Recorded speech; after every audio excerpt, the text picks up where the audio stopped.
An absolutely tragic day in Nashville, Tennessee. I don't really know how, once again, to go through the details of a story of another school shooting.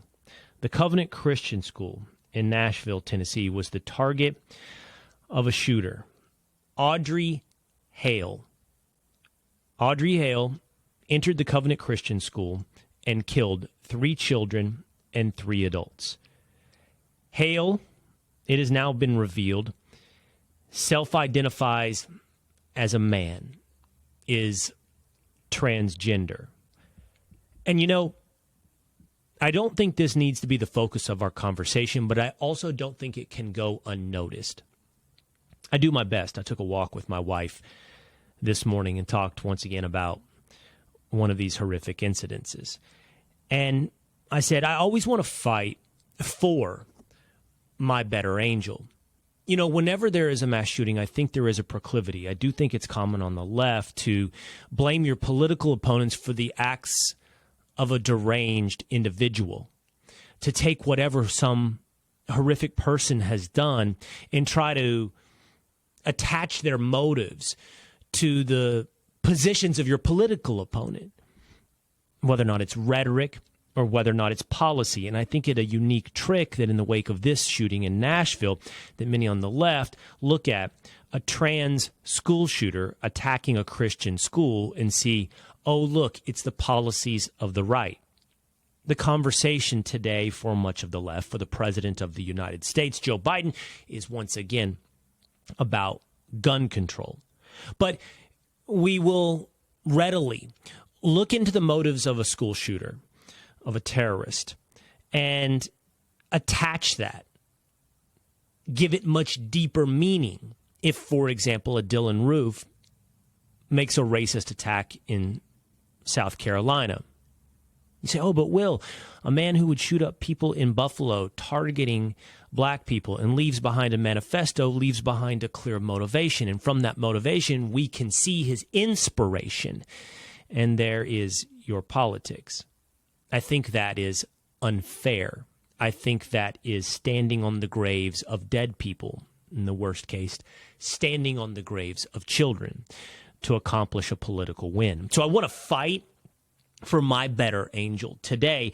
When you look at this and say, can I take this deranged individual and learn something greater about their motivations that applies to our culture? I want to appeal to my better angel not to do that which is, in my mind, wrong of my opponent. But I also think that I can't let something go completely unnoticed. I think when you look at this transgender individual, this woman, Audrey Hale, who I think had begun to go by the name Aiden Hale, you can't ignore some larger cultural cancers. You know, in the beginning of this incident, almost every media outlet reported that it was a female. It's of note because it's so rare. The vast majority of mass shooters are men. And to see that it was a woman was of note, and it was in everyone's notes. It was in everyone's media report. And then, oddly, after a police press conference, it started to come out, this person self-identified as a man, was transgender. And then later, which we haven't yet seen, also had a manifesto along with a map of the school. And then the reporting begins to change. And then the reporting begins to use the school shooter's preferred pronouns. And I think it's fascinating what changed. Think about that for just one moment. What changed? No biological reality. Nothing you would find in an autopsy. No genetic code. The only thing that changed is the wishes of the school shooter. The identity of the school shooter. To me, that sort of is naked. It lays bare the fraudulence of the entire enterprise of preferred pronouns. There's something about that shift that not only tells you that it's a fiction, but it tells you that the entire movement is a fiction. Let me explain. There have been some that I noticed, and I'm going to neglect to use names or even channels, but there have been some that I have noticed who, in a change, declined to use the school shooter's preferred pronouns. That's almost of more interest to me. Of course, like any principle, you can only find principles in consistency. I gave a statement a few weeks ago on Fox and Friends, disconnected obviously from this news story, where I said, I will use the preferred proper name of anyone. If Cassius Clay wants to be called Muhammad Ali, I will call him Muhammad Ali. If there is an Audrey who wants to be called Aiden, I will call that person Aiden. But I will not change my usage of pronouns. I will accommodate your subjective realm, but I will not change objective reality. That is my consistent principle. So I find it interesting of note in a indictment of our culture, not just those that changed their reporting based upon the shooter's desires, but also those who would not change based upon the shooter's desires, inconsistently would not change based upon the shooter's desires. What I mean is not my position, perhaps not your position, that I will always use the genetic biological grounding of someone's pronouns, but rather individuals who in the past would accommodate a transgender person's preferred pronouns, but now that that person has turned into a horrific school shooter, will not accommodate their pronouns. The newscaster that today, where in the past would have said he, him for Aiden Hale, today because Aiden Hale, Audrey Hale, killed 6 people in a school shooting, will all of a sudden now retether themselves to reality and stick with she, her. Why?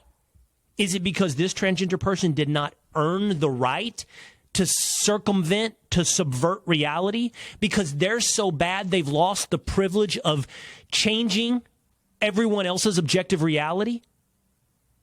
It's something interesting to note and to ask anyone who has changed their position in relationship to this story. Objective reality it does not bend to the will of anyone's subjective desires, nor to the horrific nature of objective reality. It just is. And Audrey Hale was female when she walked into that shooting, and she was female when she was laying dead on the floor of Covenant Christian after having killed 6 individuals. That is objective reality. I also think you can't divorce this from the fact that on April 1st, there is a scheduled Trans Day of Vengeance to take place in Washington, D.C., in front of the Supreme Court of the United States. You can see the flyer. It's posted all over social media. Can you think of another civil rights movement that has truly leaned into the idea of vengeance? Now, even when the Black Panthers were part of the civil rights movement, they were an outlier in the movement. The push was for equality. The trans movement has quickly emerged from obscurity, forced itself onto center stage, commanded the spotlight, and quickly metastasized into the motivation of vengeance. Is that healthy? Is that going to be something that produces a movement completely divorced from violence? Did we not see here today with Audrey Hale some desperate attempt at vengeance? Every other civil rights movement has sought to bring their movement to the mainstream, to bring someone left to the margins into equality. With the trans movement, what is unique about the trans movement is not just a search for equality, not even a search for acceptance, not a search for tolerance, but a push, a target, a motive of force. It's not about simply achieving equal rights. It's about changing your rights. It's about changing the way you speak. It's about changing the way you think. It's about altering objective reality.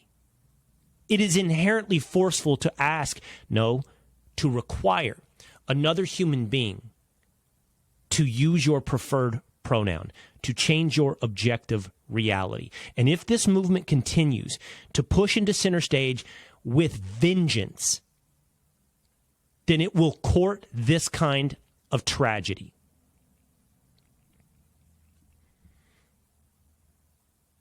Now, in the wake of this kind of tragedy, what we can see, what is almost impossible to ignore, what has to be celebrated, is the role of heroic men.